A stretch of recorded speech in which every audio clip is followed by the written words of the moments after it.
Best advice for a CISO. Go.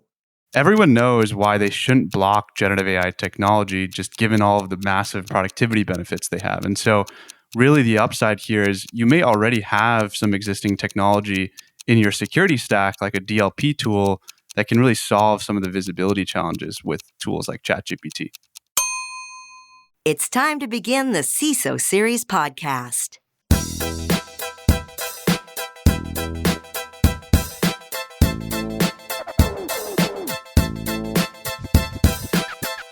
Welcome to the CISO Series podcast. My name is David Spark. I am the producer of said CISO Series, and my co-host for this very episode, you've heard him before, it's Andy Ellis. He's the operating partner over at Wild Ventures, and he's also the author of 1% Leadership.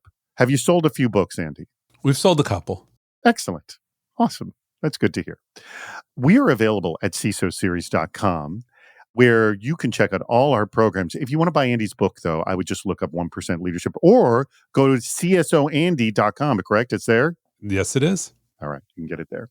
Our sponsor for today's episode is Nightfall AI. Prevent sensitive data leaks to SaaS apps and Gen AI. In fact, our guest talked about that in just a moment. But before we get to introducing our guests, both of us are doing lots of events coming up. So I do want to make a kind of a plug. This episode is dropping on the 10th of October. If you happen to live in the Miami area, I will be doing a live podcast recording on the 11th at the Clarity Conference called Nexus 23. And also on the 16th, I will be in Las Vegas doing the DigiTrust Summit in Las Vegas.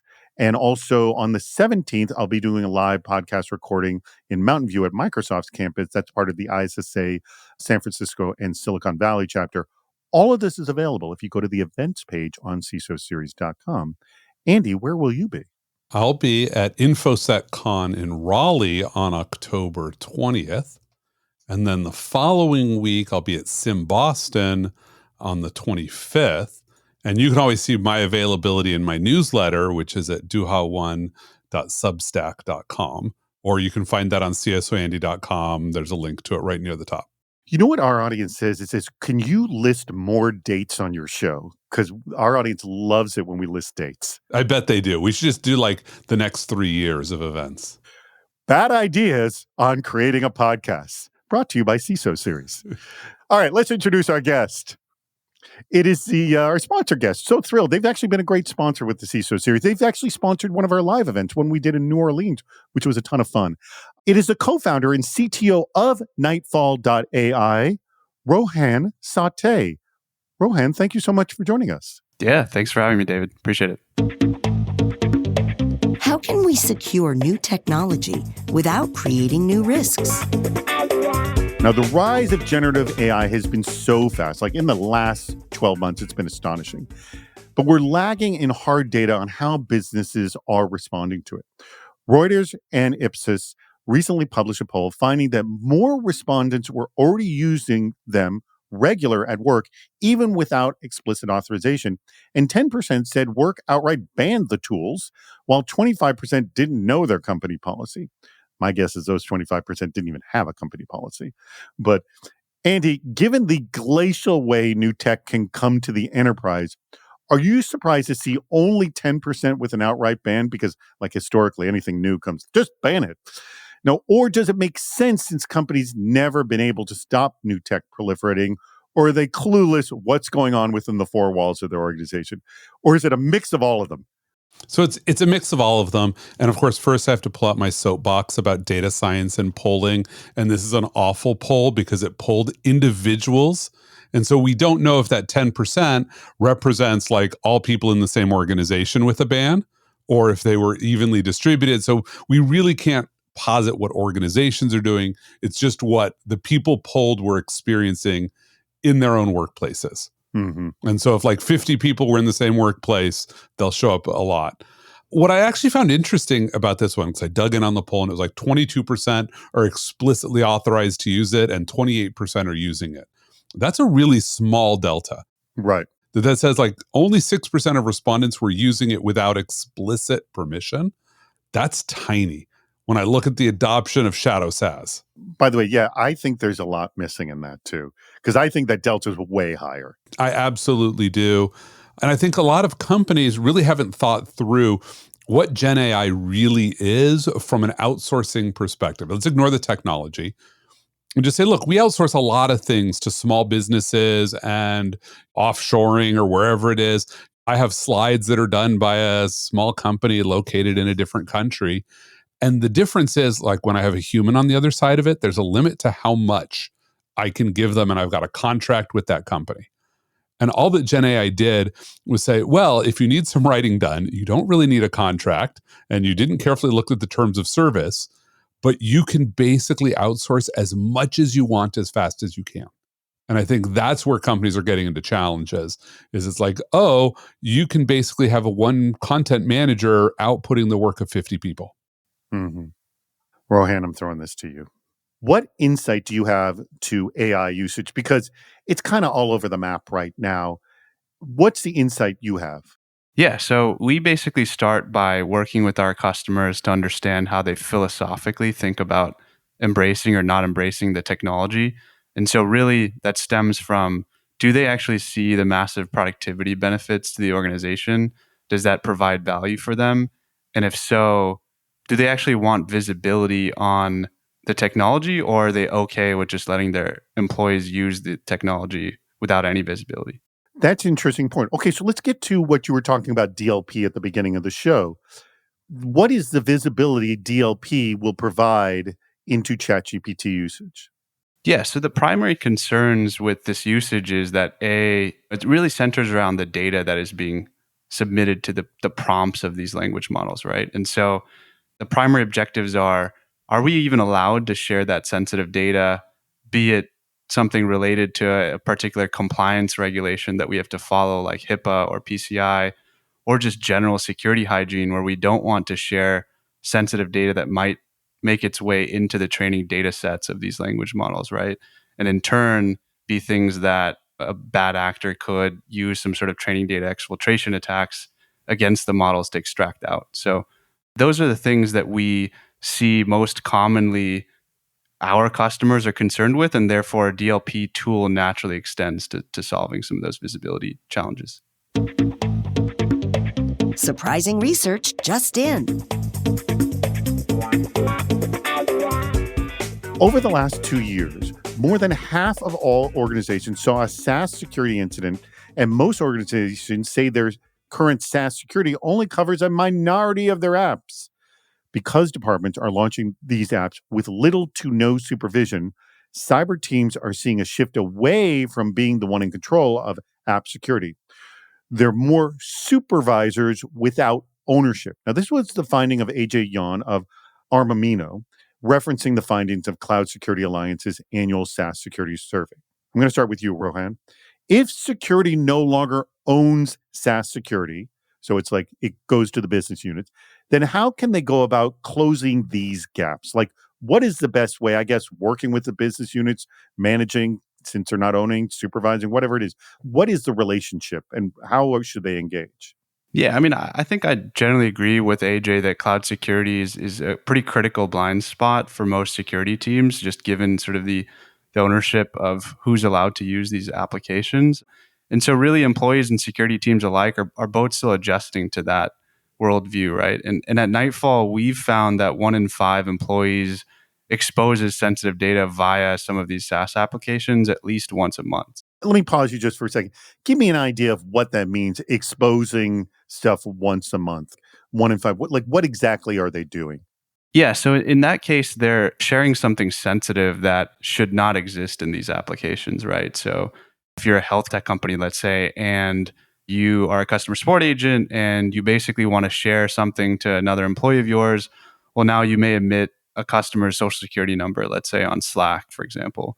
And so that's something that violates HIPAA compliance that these healthcare, health tech companies need to go through, but also just poor security hygiene, right? Like if somebody were able to get access into Slack, then now suddenly you've exposed this trove of information that they can do further damage with. All right, let me throw this to you because, Andy, I know you got a lot of opinions on this. What is the supervising role of security versus the outright, I guess, management of security when it comes to SaaS. Like, again, you sort of see where I'm going with the split here. Is like, I no longer can put my hands on it. I just more can direct, I guess. And again, not my department, other departments. Yeah. So in a sense, in most organizations, security has always been chasing the business. And it's been aided and abetted by slow IT organizations. So if you said, oh, we want to deploy a new app, by the time you could get it through all the IT provisioning process, security had a chance to show up and be like, oh, here's all the things you have to do right. And the advent of SaaS basically took IT out of the loop, which took security's sort of unwitting partner out of the loop. So security's ability to get its job done, which has always been an influence job of we're going to tell you what we want you to do, and we're going to try to help it be easier for you. Well, the challenge is like, what could be easier than I need to write copy for our upcoming investor relations call, and I've got a bunch of stats. And so I just go to openai.com, I put in my stats, and I say, write me an investor call with these stats in it. There is nothing simpler than that. And so now security is trying to show up and be like, yeah, those stats will be all great and public in 5 days. But right now, that's a material leak from an SEC perspective. And I understand, the average user does not have insight into exactly that. And that, my feeling, that requires not just security's direction, but also legal's direction as well. Rohan, you're nodding your head? Yeah, exactly. I think the legal team has the ability to kind of influence what the policies and what compliance regulations a lot of these companies need to follow, and in turn really help to educate the employee base around some of the risks, right? Because a lot of times, as you said, employees just don't even know that this is a problem and that they shouldn't be doing these things. And so it's really about controlling some of the hygiene issues, I think, more or less. Yeah, I think you're dead right on whose responsibility is this to set the policy. Security has the responsibility to make sure there is a policy and that it's one that makes sense and works with the business. But at the end of the day, if your company wants to take a risk with using Gen AI for like new product launches, then great. That's a risk your company can choose to take. You just need to make sure that they're informed. They understand that, oh, OpenAI might be training itself on our new product launch material. But if you're like, yeah, I don't really care because 30 days later, it's all public anyway, and they're going to train it on our website, great, more power to you. Who's our sponsor this week? Hey, it's Nightfall. It's awesome. Let me tell you a little bit about them before I go any further. Okay. You and your team using SaaS apps like Slack, Jira, or Salesforce, or any number of the Gen AI tools to increase your team's efficiency. We've been actually talking about this a lot already. So if so, then your data could be at risk. We've been already bringing up. So here's what Nightfall AI does. They understand that building a trusted brand begins with safeguarding your company's and your customers' data. That's why they've developed a state-of-the-art data leak prevention platform that ensures your company's valuable information remains safe, whether it's in a SaaS app or a Gen AI tool. So imagine this. Your team is working diligently on a critical product using Gen AI tools or sharing sensitive company or customer information over Slack. With Nightfall AI watching your back, you can be confident that your data is shielded from any prying eyes or accidental slips. Nightfall AI-enabled product discovers, classifies, and protects your data in cloud apps and Gen AI in real time, putting a stop to potential leaks before they even happen. Whether it's customer data, proprietary information, or financial records, Nightfall AI has you covered. So don't let your hard-earned reputation be tarnished by data exposure. Join hundreds of leading companies like Sneak, Splunk, and Chime that trust Nightfall AI to keep their data protected from bad actors or human error. Visit, now here, listen to this web address, Nightfall, so it's the word NIGHT, Night, FALL.ai/CISO series to learn more and get 25% off your first year's subscription costs. Remember, that's Nightfall, NIGHT, FALL.ai/CISO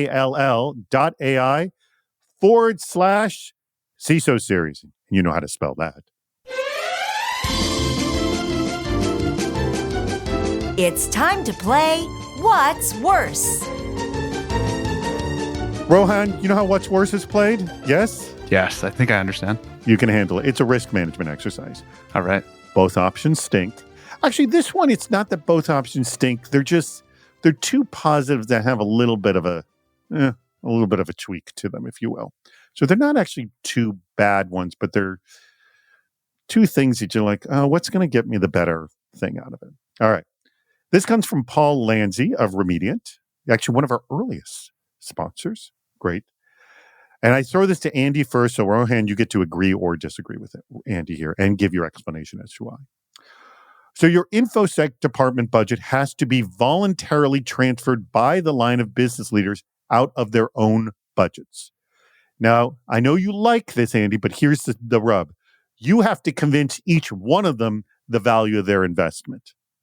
Or you get a CEO assigned budget that you only have to justify to the CEO, but it's only half the money you feel you need. All right? Which one is worse? So I think implicit in that is I'm going to end up with more money. But you got a lot more people convinced. But I got a lot more people. I am all about, I would rather have the first one. So the second one is what is worse. Okay. Because at the end of the day, you're just a tax on the business.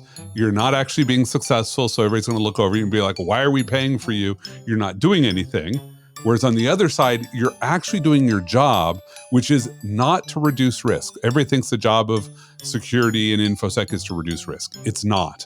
The job is to make sure the business is making wiser risk choices.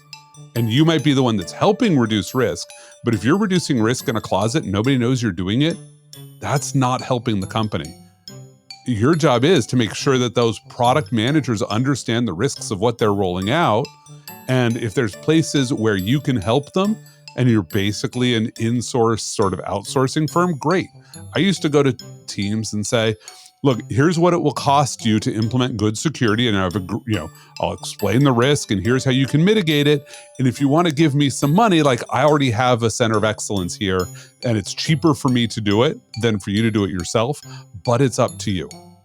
And people would often happily hand you money. They're like, great, you take this problem off my hands and I can write down that we're doing something about it. All right, good argument. I think I should have adjusted the numbers because the half is kind of severe. I should have made it like 75, 80%. Well, I assume I'm not getting everything I need if I have to go justify to everybody. So I was already thinking, well, I'll get 70 to 80% of what I need. So we're in about that same. Right, because like even if you fail, you'll get 50%, right? Right. And I would still take, if you just said I get the same amount of money, I would still take going and justifying what I do to the lines of business. That is also a good point. Okay. Rohan, same question, and let me know if your answer would change if instead of half the money was like 75, 80% of the money from the CEO. Let me know. I don't think it would change. Yeah, I mean, I think Andy has an interesting viewpoint. Perhaps this is just from me being a founder, but I think like the CEO has the ability to really control kind of the philosophy of the company and how they think about security. And so trying to get every department to justify a security initiative when in many startups or many organizations, they're already just slammed with all of the other things that they have to deal with, I think in my mind is quite difficult. I think if you're convincing enough, you can try and get your CEO to really push for the budget, whether it's to their finance team or really to their board. And so I think it comes down to the sales ability of the security professional at the organization. Hold on, wait. So I'm trying to see where you're landing here because he's disagreeing with me on this one, and there's a great point here, which is are you disagreeing with Andy? Because I do like your argument because I think your line of the CEO kind of sets the tone, and if you don't have one person setting the tone from high up, then it becomes disjointed.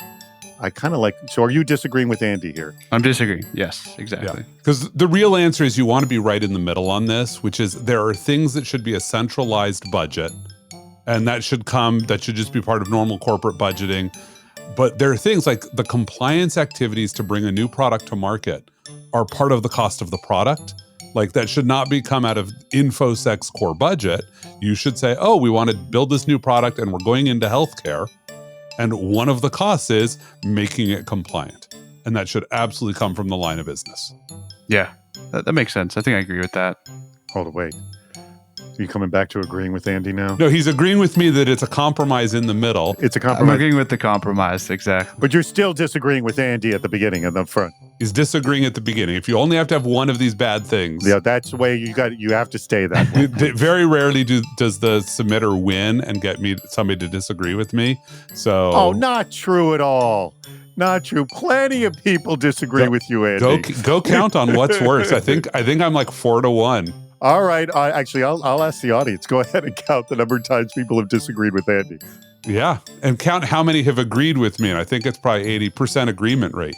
80% agreement rate? I'd say 80% just off the top of my head. Yeah.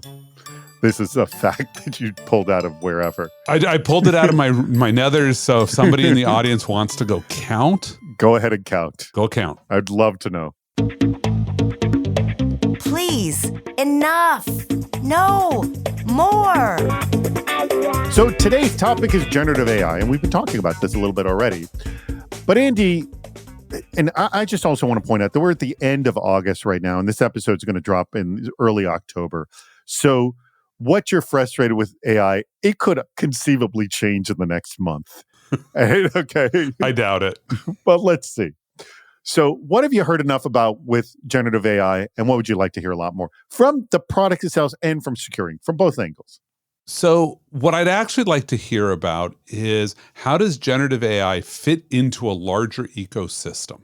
Because too many people are thinking about how do I just use Gen AI to do something? And I equate it to human intelligence because it's always fun to model expert systems on humans. And if you think about it, you as a human, right, you have a general purpose AI, right, your metacognition, and you have expert systems. You tie your shoes without thinking about it, very similar to computer expert systems. And you have a language model. Like when you decide to yell at your kids or say something, you don't actually have to think about the words when you're speaking in your native tongue. Like the words just come out, they pop up. That's generative AI. By the way, I like how you use the analogy of yelling at your children. Yeah, something you do quickly with emotion and not a lot of thought behind it. But there's a thing that humans do, which is we process the words that we say and reflect and improve and make sure they make sense. And I want to hear more about like how do you use Gen AI to create language, but then how are you using things like natural language processing and semantic analysis and other expert systems to ensure that what you are passing is actually meaningful? Because ChatGPT does not write meaning. It writes syntax and things that sound good. And I see too many people who are using it and don't have a system to say, hey, is what it just said useful and meaningful? That's a good point. The way we've heard it described is that ChatGPT is really good at sounding confident when it's wrong. Yes, it's the at a cocktail party that just shows up and can opine on anything. And unless you have your phone on Wikipedia checking to see if they're wrong, you think they're smart. Rohan, I'm going to ask you the same question, and you also can respond to how Andy Andy's thoughts. But let's just start where you're at here with what have you heard enough about with regards to generative AI, and what would you like to hear a lot more? Yeah, I think we continue to hear about the capabilities of some of these AI-based agents, right? Things like AutoGPT really taking over most of the workflows that an individual would have day to day. And I haven't really seen that just yet. I think a lot of it just feels fairly hypothetical. I think there are some pretty clear, strong use cases that have been talked about quite a bit, but I think we haven't really seen it go to the next level. And that's really what I'm excited to see over the next, let's call it 6 to 12 months. And then some of these sort of theoretical attacks that security teams have started to think about, like prompt injection, for example. I'll be curious to see if any of those things emerge from some of these known sort of bad actors and they take advantage of some of those things. So let's actually use this as an opportunity to discuss what you're doing over at Nightfall with generative AI. First of all, why? I mean, I'm assuming, given the work you've been doing, that this has just become a pretty hot topic, yes? Yes, exactly. So walk me through it. As we'd kind of alluded to earlier, we're just seeing a lot of organizations either embracing the technology by force from their employees, or that they want to embrace the technology, but they just really don't have an idea of how they should think about the security and compliance implications. And so for us, we've gone sort of an influx of questions about how can we use a Nightfall technology to provide some of the same security and visibility controls that you provide us for the other SaaS applications that we're concerned with, right? And specifically, the risks with generative AI are, again, around the data itself that is being transmitted to the language models. And so this could be employees using tools like ChatGPT directly on the browser, or it could be employees using SaaS applications that have generative AI features built into their product. And so indirectly, these companies have added OpenAI as a subprocessor. And so when you use one of these generative AI capabilities in their product, that that data's making its way to the subprocessor, right? Or you as a product or engineering organization want to build some features yourself that are powered by generative AI technology. And so you're either rolling your own homegrown sort of models or you're using a third party. And so your customers are probably not cool with you sending their information to a third party, or your customers don't want their information to be inadvertently exposed to another customer by virtue of sort of this language model technology, right? And so those are the risks that we're commonly hearing and sort of thinking about what are the solutions that we at Nightfall have already today that can help organizations tackle this, or what can we sort of continue to iterate on to help them out? Let's back up a little bit here. A year ago, I'm going to guess this started to appear at low levels a year ago. Am I sort of right on that assumption? Yeah, that's right. Okay. So think where you were a year ago and today. What has been most surprising to you about behavior in AI and what you've had to adapt as a result of it? I think the space is just, ChatGPT, OpenAI got 100 million users really quickly, right? And so the space has just exploded because of the usage. And so that's just attracted all types of interest, mostly from the VC community, the tech community, thinking about how they can sort of embrace the technology and find ways to embed it in their own products, right? But the security implications just haven't been really well thought through. And you'll see some companies try to build their own internal sort of variants of proxies to get some visibility. But I think security companies should really catch up to some of these things and find ways to enable the technology. Okay, let me ask close. Where do you think security companies are falling behind with regards to keeping up with how generative AI is behaving? I think there's a lot of technology that's just designed in a manner that doesn't provide the best end user experience. So if you're trying to bolt on certain types of architectures and try and solve the visibility challenge, it can be quite complex and quite frustrating for the end users, and they just end up finding workarounds. So really it's like an architectural change that some companies are just unable to meet because of the way their existing product is designed. And so I think that's been the biggest challenge. And really, I think that's where startups can innovate the most. There's gotta be a better way to handle this. Every company puts locks on the doors. It's table stakes for physical security. Everybody knows if you didn't, you'd simply be out of business. We're now the digital equivalent of locks on the door that many companies simply aren't doing. This isn't just a best practices question or a question of staying above the security poverty line. It's what basic cyber protection you need to just exist, to survive.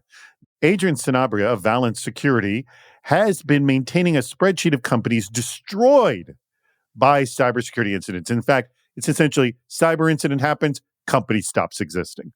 He's up to 24 so far. Andy, do we have an equivalent of locks on the door in cyber to maintain the basics of survival? But even if you do have locks on the door, it doesn't necessarily mean you survive, but locks can and are broken. What are your thoughts here? So I have two answers here, one humorous, one less so. So my humorous answer is I asked ChatGPT to answer this as if it were a cybersecurity expert. That's the text I just pasted into our rundown doc. Okay. And I'm actually fascinated because I was read it and said, do patch management, strong access control, network segmentation, regular backups, employee training, intrusion detection and prevention systems, and an incident response plan. And I'm like, those are great sounding words, but honestly, those are not locks on the door. No. Those are some hygiene you should do, but we just talked about things that don't fall into this. But here's my real thing is that I've looked at Adrian's list. It's fantastic. I love the work he's done here. 24 companies in 22 years that we can attribute their failure to a cyber incident. Of those 24 companies, I'm sorry, 22 years? Wasn't that long, is it? 22 years as he's been maintaining this spreadsheet.